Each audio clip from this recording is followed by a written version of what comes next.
लगभग 15-20 सालों से नई नई किस्मों को लगाने का इनका अनुभव है और हमने इनको 1-2 वीडियो भी देखे इनके।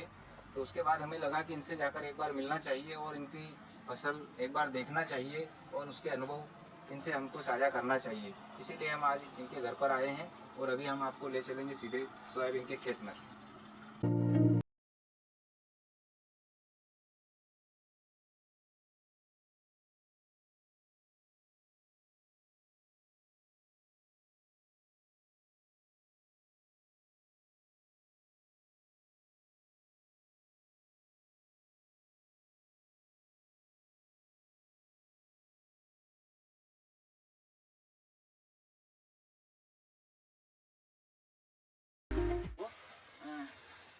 किसान साथियों, अभी हम इस प्लाट में जहाँ खड़े हैं, ये वैरायटी है NRCS 142। इस वैरायटी को इसी साल रिलीज किया गया है और साहित्य में NRCS के लिटरेचर में जो विशेषताएं इसकी बताई गई है वो हम चाहेंगे कि आज हम इस खेत में जाकर स्वयं देखें और जिन किसान भाई ने हमारे चंद्रभान सिंह जी ने ये लगाई है वैरायटी, उनके अनुभव साझा करें और इनको पिछले 20 साल से सोयाबीन की नई नई किस्में लगाने का अनुभव भी है, तो इसके बारे में वो हमें ज़्यादा बताएंगे भी सही। इसके अलावा हम आपकी सीधे सोयाबीन के पौधे से आपकी बात करवाएंगे। आप स्वयं उनसे बात करके देख सकते हैं कि इसमें क्या विशेषता है, क्या नहीं है, क्या कमी है। सारी बातें आपको डायरेक्ट हम पौधे से बात करवा के ही आपको दिखाएंगे।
फलियाँ लग रही है, किस स्टेज में है, फूल कितने आ रहे हैं और फलियाँ कितनी बड़ी हो गई है, ये सारी चीज़ें हम आपको दिखा रहे हैं।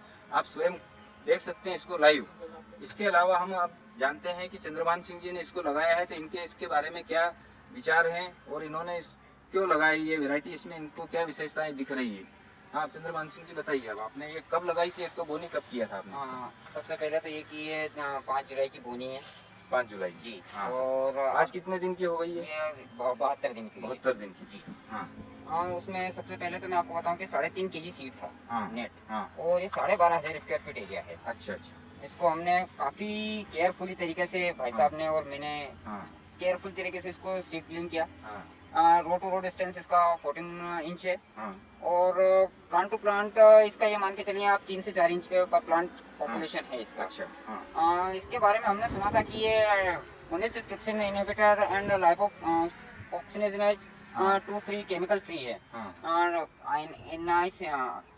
NRCS ने बताया था कि ये एक ऐसी वेराइटी हम जनरेट कर रहे हैं, क्रिएट की उन्होंने। कि जो जैसे भविष्य में पहले उन्होंने NRC 121 बनाया था जो दूध और मावे और इस खाद्य उद्देश्यों के लिए बनाया गया था, जिसकी सफलतम खेती हमारे मेहरबान सिंह जी कर रहे हैं। उसके बाद में डॉक्टर विनीत ने बताया कि ये खाद्य पदार्थों में उपयुक्त होने वाली वैरायटी है। तो हमने सोचा क्यों ना सोयाबीन का कमर्शियलाइजेशन होगा और किसान को एक अतिरिक्त आय, जिससे खाद्य प्रसंस्करण उत्पादों में इसका उपयोग होगा, तो किसान से बड़ी कंपनियां स्वतः खरीदेगी और उसका कहीं भी आर्थिक लाभ जो होगा वो किसानों को डबल हो जाएगा, यानी कि उत्पादन भी ज्यादा मिलेगा और इसको खाने में डायरेक्ट यूज किया जा सकता है। सोयाबीन को भी यूज किया जा सकता है, उसका दूध या पनीर बनाकर डायरेक्ट इसका उपयोग किया जा सकता है। आटे में जब आपके घर आटा पिसवाना होता है उसमें आप इसको डायरेक्ट बिना सेके मिला सकते हैं। अच्छा अच्छा। पहले वाली सोयाबीन को अपने को सेकना पड़ता था, उसमें जो जहरीला तत्व होता था वो इसमें नहीं है। अच्छा अच्छा। और खाने में बहुत उपयुक्त है वैरायटी। उसके बाद में जब मैंने जनरल फार्मर प्रैक्टिस है, इसमें कोई विशेष मैंने ऐसा नहीं है कि नई वैरायटी है कम बीज है तो इसकी बहुत ज्यादा हमने कोई इसमें विशेष नहीं किया। लेकिन जब मैंने इसको देखा, इसके गुण धर्म देखे, इतनी लेट होने के बावजूद इसका परफॉर्म इतना बढ़िया है कि जो सोयाबीन पर खतरे के बादल मंडरा रहे थे वो छट चुके हैं। अच्छा अच्छा। इसको रोग प्रतिरोधक क्षमता की अगर बात करें तो मोजेक के प्रति पूर्ण सहनशील है, फंगल डिसीज के अगेंस्ट टॉलरेंस है। अच्छा। और कीट प्रतिरोधी किस्म है। और मैं जहाँ तक मानता हूँ कि मैंने बहुत प्रयास किया सोयाबीनों में और काफी वेरायटियाँ अभी आपने देखी भी है। उनमें सबसे बढ़िया इसकी विशेषता है कि मैक्सिमम जो पॉट्स है वो 3 सीडेड पॉट्स हैं। अच्छा। हाँ। अच्छा। और इसमें एक चीज ये है कि स्टेम इसका काफी मजबूत है, आड़ा गिरने की संभावना नहीं है। दूसरी चीज इसमें एक ये है कि इसके जो इंटरनॉट्स हैं वो बहुत पास हैं। अच्छा। इंटरनॉट्स पास होने के पास में इसमें जो पॉट्स ऑफ नंबर्स हैं वो भी ज्यादा हैं। तो अपेक्षाकृत मैं जहाँ तक मानता हूँ कि जैसे संस्थान इसका 2.5 टन प्रति हेक्टेयर का प्रोडक्टिविटी बता रहा है, लेकिन हमारे अनुमान से 3 टन को टच करेगा। अच्छा। 30 क्विंटल प्रति हेक्टेयर। हाँ। मतलब अपन बीघा में अगर जुड़े इसको, अपने इधर 100 कड़ी के जो बीघा है वो, तो करीब 7.5 क्विंटल 7.5 क्विंटल बीघा तक जा सकता है। And low seed rate. हाँ। अच्छा अच्छा। कितना सीड रेट माने अपन? इसका सीड रेट हम बड़े बीघे में 100 कड़ी के जो 27,500 स्क्वायर फीट है उसमें 15 किलो केजी सीड जो है वो पर्याप्त रहेगा जी। अच्छा। लाइन से लाइन कितना रखा है आपने इसका? अब की बार हमने 14 इंच रखा है, अगले वर्ष हम इसको 18 इंच पे ले जाएंगे। उसमें ज्यादा संभावना दिखती है, ज्यादा संभावना रहेगी। अच्छा अच्छा। अच्छा, डॉक्टर विनीत कुमार जी ने इस वैरायटी को डेवलप किया है, उनके बारे में उनका क्या कहना है इस वैरायटी के बारे में? आपको कुछ बताया उन्होंने? डॉक्टर विनीत कुमार जी ने इसके बारे में ये बताया कि आप इसको लगाएंगे, जब ये इसका थोड़ा प्रचार होगा और जब कंपनियों को या फूड प्रोसेसिंग के सेंटर्स को पता चलेगा तो किसानों को जो समर्थन मूल्य पे आज बेचने में परेशानी हो रही है उससे 500-700 रुपए किसानों को एक्स्ट्रा बेनिफिट होगा। घर से माल उठेगा। अब किसान के लिए घर से माल उठना मतलब बहुत बड़ी उपलब्धि हो जाएगी। इतनी डिमांड बढ़ेगी और उसकी जो आर्थिक कैपेसिटी है वो मजबूत होगी। जो हमारे देश के प्रधानमंत्री जी, उनका सपना है कि किसान सशक्त बने, हो सकता है उस दिशा में एक प्रयास ये सिद्ध हो, कारगर सिद्ध प्रयास होगा। तो किसान भाई, हम भी देख रहे हैं कि वास्तव में ये NRC 142 जो किस्म है वास्तव में दमदार है और अभी तक जितनी भी प्रचलित किस्में थी या है अभी भी जो प्रचलित चल रही है उनमें सबसे ज्यादा उत्पादन देगी, ऐसी हमें पूरी उम्मीद है। इसकी ग्रोथ और ब्रांचिंग और हाइट और जर्मिनेशन परसेंटेज इसका देखते हुए हमें ऐसा लग रहा है कि सारे मध्य प्रदेश और महाराष्ट्र में ये किस्म पूर्ण रूप से सफल रहेगी। और अभी एक जो निराशा छाई हुई थी 95-60 फेल होने के कारण पूरे मध्य प्रदेश में, वो निराशा को ये दूर करने वाली किस्म है। और इसका समय भी एक ऐसा है, न जल्दी ज़्यादा आने वाली है न ज़्यादा देर से आने वाली है, मध्यम पीरियड की है ये किस्म, तो हमें पूरी उम्मीद है कि ये अपने उसमें खरी उतरेगी है। 10 सेंटर्स पे पिछले 3 वर्षों का अनुभव मैक्सिमम 95 दिन रहा है। 95 दिन में ये फसल पककर तैयार हो जाएगी। और इसने एक सूखे का दौर भी सहन किया, लेकिन इसने कहीं इफेक्ट दिखाया नहीं। जो प्रारंभिक सूखा था वो भी सहन किया है। और ये जो जमीन है ये वाटर लॉगिंग वाली जमीन थी, तो उसमें भी इसके रिजल्ट्स अच्छे दिख रहे हैं। अच्छा अच्छा। सूखा कितने पीरियड का रहा था? लगभग 2 वीक का रहा। 2 वीक का मतलब 15 दिन का। 15 दिन का। उसके पहले अच्छी बारिश हो चुकी थी ना? उसके पहले अच्छी बारिश। उसमें भी इसकी वेजिटेटिव ग्रोथ पे कोई इफेक्ट नहीं आया। आप देख पा रहे हैं कि बहुत लो सीड रेट में एक समस्या रह जाती थी। किसान के मन में भ्रम रहता था कि अगर मेरी सीड रेट कम रखूंगा तो मेरी वेजिटेटिव ग्रोथ नहीं हो पाएगी। तो उस विषय में आप अगर देखें तो ये निश्चिंतता होने वाला विषय है कि आप इतनी वेजिटेटिव ग्रोथ लो सीड रेट में ले पा रहे हैं। हाँ, आप सीड रेट देख लीजिए किसान भाइयों कि इसमें कितनी दूर दूर पौधे लगे हुए हैं। इसके बाद भी इसकी हाइट ये यहाँ तक जा रही है। यानी अगर इसको नाप के देखें तो आप इसकी चंद्रभान सिंह जी की कमर से भी ऊपर जा रही है हाइट। और उसके बावजूद इसमें आड़ी गिरने की संभावना बिल्कुल नहीं है इसकी, क्योंकि इसका तना बहुत मोटा है। इसके स्टेम पे ब्राउन कलर का प्यूबेसेंस होता है। ये इसकी मुख्य पहचान है। 3 दाने की फलियां हैं, मध्यम रुएदार फलियां हैं। और किसी किसी पौधे में 5 दाने की भी फलियां देखी गई है। अच्छा अच्छा जी। चलिए गौतम सिंह जी, आप हमको इसकी शुरू से आखिरी तक की स्टोरी बताइए कि आपने शुरू से बीज बोने से लगा के आज तक इसमें क्या क्या प्रक्रिया की है, क्या दवाई डाली है, क्या निंदानाशक डाला है या नहीं डाला है, उसके बारे में भी हमें थोड़ा इसके बारे में बताइए। देखिए सर, सबसे पहले शुरुआत होती है बीज के बोने से। सीड ट्रीटमेंट हमने थायोफेनेट मिथाइल जो ज़ेलोरा के नाम से आता है उससे किया। अच्छा अच्छा। बीज उपचार के पश्चात इसको बो दिया गया।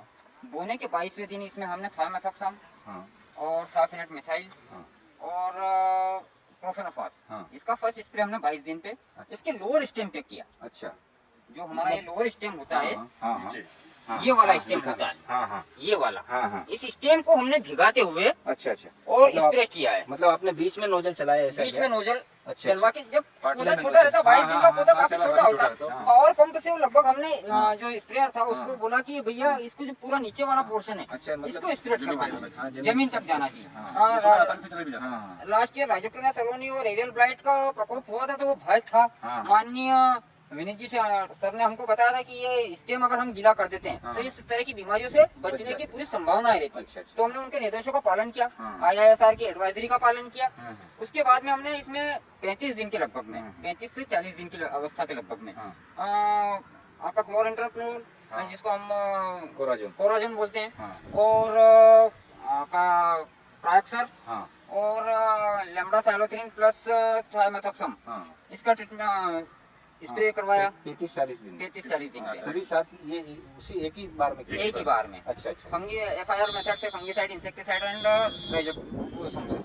इनका स्प्रे करवाया गया। उसके बाद में तीसरा डोज हमने जो है साधारण क्लोरोफास 50 cc का जो होता है उसका किया है। अच्छा अच्छा अच्छा अच्छा। उसके बाद में हमने एक्स्ट्रा खर्च इसमें ना कोई किसी तरह के, जैसे संस्थान मना करते हैं कि किसी तरह का टॉनिक या इसका माइक्रोन्यूट्रिएंट्स अनावश्यक खर्च करने की कोई आवश्यकता नहीं, तो हमने किसी तरह का कोई खर्च नहीं किया। अच्छा अच्छा जी, क्योंकि किसान एक विज्ञापन की दौड़ में अंधाधुंध जो खर्च कर रहा है वो भी हमारी आय के स्रोत में कमी होने का मुख्य कारण है। और उसकी जरूरत ही नहीं है, जरूरत ही नहीं तो ऑलरेडी अपना नाइट्रोजन खुद बनाता है और इसमें पोषक तत्व जमीन के जो रहते हैं उसी में से अपनी पूर्ति कर लेता है, तो अलग से टॉनिक वगैरह देने से कोई मतलब नहीं। वो चीज़ है, दूसरी का कीटनाशक का भी चयन सही होना। हाँ, कीटनाशक का चयन भी सही होना चाहिए। सही बात है। तो 3 बार फंगीसाइड हो चुके हैं और 2 बार इंसेक्टिसाइड, 3 बार इंसेक्टिसाइड हो चुके हैं। घास मारने के लिए कोई दवाई आपने डाली? इसमें कुछ नहीं डाला, निंदाई करी। अच्छा अच्छा, चलिए बढ़िया हुआ। क्योंकि जब समय था घास को बढ़ने का उस टाइम पे डॉट स्पेल था, सूखे का माहौल था, तो वो सहन कर नहीं पाता, तो हमने फिर उसको उचित नहीं। अच्छा, हाँ, नहीं तो वो अच्छा भी किया आपने, तो बढ़िया। अच्छा अच्छा। और आपको ये इसके पीछे उद्देश्य ये था कि जो हमारे मन में संशय था कि लो सीड रेट में वेजिटेटिव ग्रोथ नहीं हो पाएगी, मैं कहता हूँ कि इसका जितना लो सीड रेट होगा उसकी वेजिटेटिव ग्रोथ भी उतनी अच्छी होगी, मैक्सिमम प्रोडक्शन। मैं जहाँ तक मैं इतना एक्साइटेड हूँ इस वेरायटी के प्रति कि मैंने अपने जीवन में इससे अच्छी वेरायटी अभी तक देखी नहीं। मतलब इसका पौधा अगर मिर्ची की तरह दूर दूर लगाए जाए, मिर्ची या कपास की तरह, ड्रिप पे भी अगर आप लेते हैं, 24 इंच पे भी लेते हैं, तो बहुत अच्छा परफॉर्मेंस आएगी। हमको इस मिर्ची की तरह इसको दूर दूर भी लगा सकते हैं और उतने जितना मिर्ची का पौधा फैलता है उतना ही पौधा है फैल भी जाएगा। अभी इसमें फ्लावरिंग भी चल रही है, पॉट्स भी बन रहे हैं, फलियां बीजा भी बन रही है, दाना भी बन गया, दाना भी बन रहा है, और इसकी निरंतर इसका जो विकास है, निरंतर विकास चल रहा है, चल रहा है। ये देखिए, ये फूल भी आ रहे हैं, ये फूल भी आ रहे हैं, ये फूल भी है, और ये फल भी बन रहा है, और नीचे मैच्योर्ड भी हो रहा है, मतलब सभी काम एक साथ में चल रहे हैं, सभी चल रहा है, तीनों काम एक साथ में चल रहे हैं।